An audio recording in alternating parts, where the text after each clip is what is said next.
looking at what are some of the biggest issues that are affecting this market, right?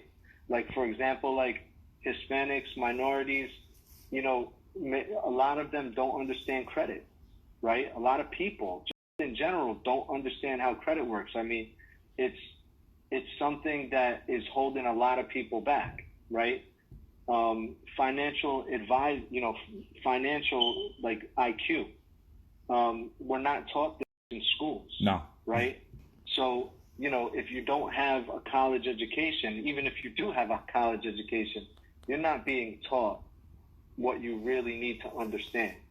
So, you know, part of what, you know, myself, Brent, Derek, part of what we're doing is we're trying to educate and we're trying to provide people with that path and give them, you know, an idea of what their next steps should be, but not just a broker loan, but basically like, you know, typically those programs like the ITIN program, what you need is you need to have an ITIN number, and you need an ID, right? So I know he has an active EAD card, and I saw the classification on it.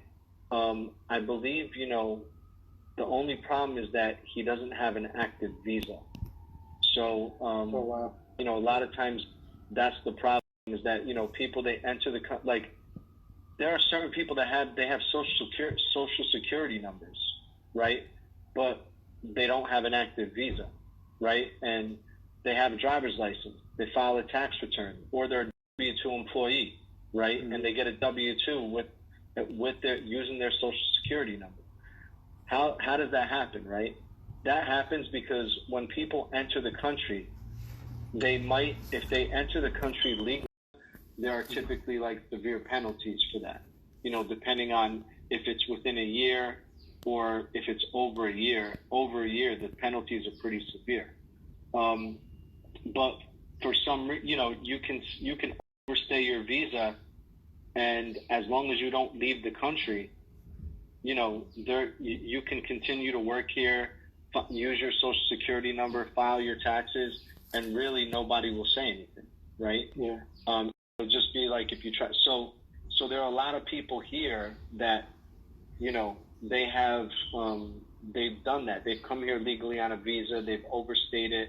They had a social from when their visa was valid. They're continuing to use that social to this day. But because, you know, but we can't really do anything for them because they're not really here. They're not here legally. I see. There are, from what I've heard, there might be some other options. So, non-permanent resident illegal or non-permanent resident aliens, right? So they're not a citizen. They're not a permanent resident, meaning they don't have a green card. They're here essentially temporarily, which requires that they either have a visa that it will allow them to stay in the country for a specific period of time, or they're here on a work, you know, they're here with a work authorization. They have an ITIN number, which is a tax identification number, and they have, you know, obviously driver's license or some other sort of ID. So there's two different programs. One is Prime Plus,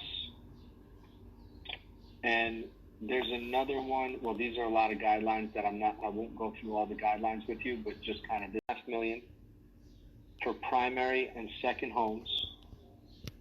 It requires, you know, 3 months reserves, regardless of the credit score, and it requires, well, you can even apply without a credit score. I didn't realize that. So you can even apply if you don't have credit. If you don't have credit, you have to put 25% down. If you have 600, it's also 25%. 620, also 25%. 660, 20%, and 700 or higher, it would be 15% down.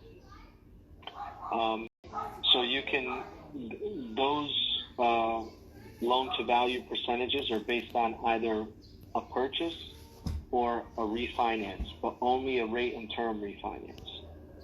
So rate and term refinances. Abilities do we have to try to get there, for him?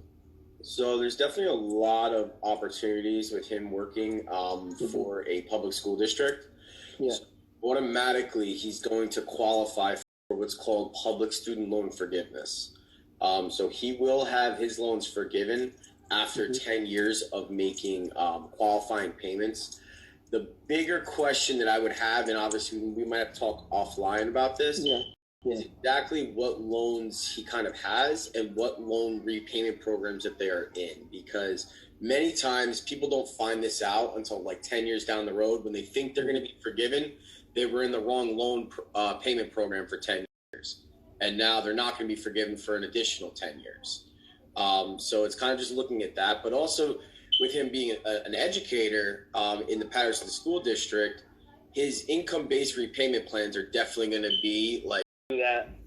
Yeah. But if I would have known that it was free, I would have done it much sooner. Like, it doesn't cost anything to have a conversation. And that's what, that's really like, I try to let everyone that I know that, because, if you start having those conversations, especially at 24 years old, if you start having those conversations, it's going to put you in a different mindset, at a very young age, so that by the time you're 30, you're already set. Like, everything is already set.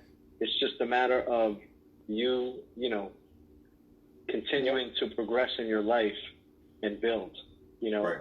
Yeah. So I don't have that either, more money to not talk to an advisor than to talk to an advisor. There you go. Exactly. There you go. That's correct. That's right. It is correct. Yes, because we make so many mistakes. Literally the age you think you know everything. 24, 25, you think you know everything. You're trying to become a man, right? You're trying to become a man, trying to live on your own, whatever the case may be. But, I think like sitting down with somebody and showing them the power of compounded interest. Once they see that, they're like, wow, you mean to tell me about putting, I don't know, $3,000, $4,000 for the next 10 years? It will, I think like sitting down with somebody and showing them the power of compounded interest. Once they see that, they're like, wow, you mean to tell me about putting, I don't know, $3,000, $4,000 for the next 10 years? It will spit out this. It will look like this, So those are those powerful conversations that a lot of mid-20 men and female are not having, unfortunately, because the school system is not designed that way. They want us to learn other things. I wish I had some financial advice leaving the military, because I would have done more with the 150,000 plus that I received monthly over the 33 months that I went to college than just blow